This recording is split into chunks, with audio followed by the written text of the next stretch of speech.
Bonjour à tous, Kevin pour Ethic Goms. Alors dans cette vidéo, on va aborder une fonctionnalité, un levier de Google AdWords qui est le Search Remarketing. Alors le Remarketing Search, c'est un levier qui va être utilisé lorsque l'on souhaite ajuster la diffusion des annonces sur moteur de recherche auprès des internautes qui sont déjà venus sur le site en fonction de leur profil et de leur comportement de navigation. Alors tout simplement, comment fonctionne le Search Remarketing de la façon suivante. On va avoir un internaute qui va se rendre sur le site et qui va naviguer sur le site, qui va s'intéresser à vos produits, à vos services, à vos contenus. Et derrière, si cette personne retourne sur moteur de recherche, on va ajuster les enchères en fonction de ses comportements de navigation et en fonction des objectifs qu'il a pu remplir ou non sur le site de l'annonceur. Alors ça peut prendre différentes formes. Pour avoir une vision un petit peu plus concrète, on va voir par exemple l'internaute qui est un client, donc qui a déjà converti sur le site de l'annonceur. Dans ce cas-là, si cette personne refait une requête qui est en lien avec votre annonceur, on va augmenter l'enchère puisque c'est une personne qui est enclin à reconvertir une nouvelle fois sur votre site. On va voir également le cas d'un internaute qui a déjà rempli un de vos objectifs, qui est inscription, en considérant que l'objectif inscription est l'objectif principal, la finalité de vos campagnes. Là, on va tout simplement exclure ces personnes-là de la diffusion, étant donné qu'à partir du moment où on les a déjà convertis, on ne souhaite plus communiquer sur ces personnes, puisque ce sera de la déperdition de clics et de budget du coup. Alors comment implémenter le search remarketing? Ça va se passer sur votre compte AdWords. Donc au niveau ici du menu latéral, en dessous de campagne en ligne, vous allez avoir bibliothèque partagée, audience, et là à partir du moment où vous ne l'avez pas encore paramétré, on va vous proposer de configurer une campagne marketing. Donc là vous allez rentrer un email auquel Google va envoyer les informations pour l'implémentation du tag. Vous l'envoyez, vous continuez, et vous faites retour à l'onglet audience. Donc là, à partir de là, vous allez recevoir un email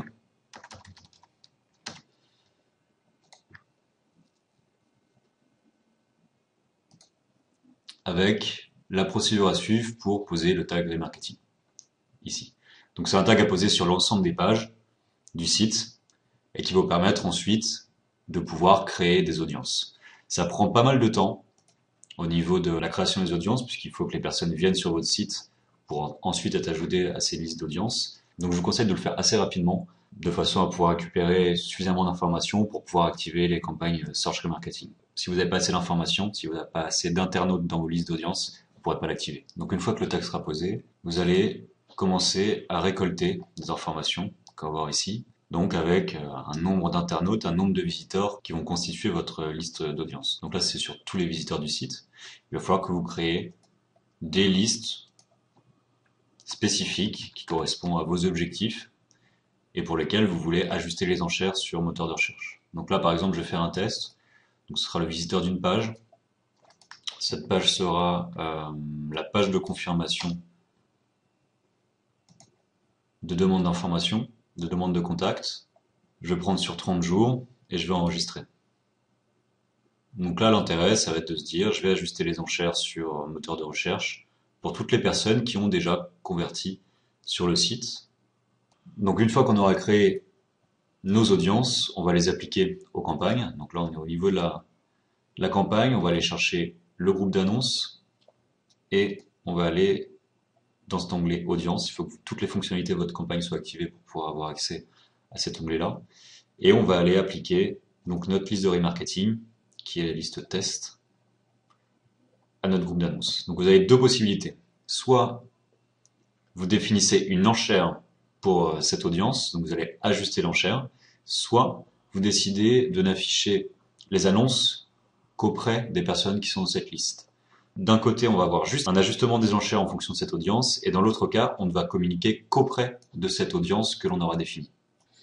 Vous allez avoir ces fichiers ici, et vous allez pouvoir ajuster les enchères, soit augmenter, soit diminuer, en fonction de la qualité de l'audience. Vous voulez être plus visible pour cette audience ou moins visible pour cette audience. Ensuite, on aura une autre possibilité d'utiliser cette audience qui va être l'exclusion.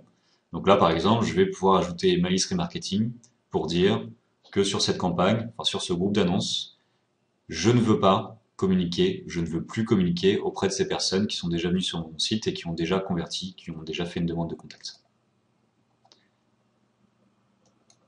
Donc voilà les deux modes de ciblage possibles, soit l'ajustement des enchères ou la communication uniquement auprès des personnes qui sont dans la liste d'audience que j'ai créée, soit une exclusion, c'est-à-dire ne plus communiquer auprès des personnes qui sont dans cette liste d'audience. Après, vous avez de multiples façons d'utiliser vos audiences, ça dépend vraiment des objectifs de votre client. Et c'en est fini pour cette vidéo sur le search remarketing. Merci de votre attention et à bientôt.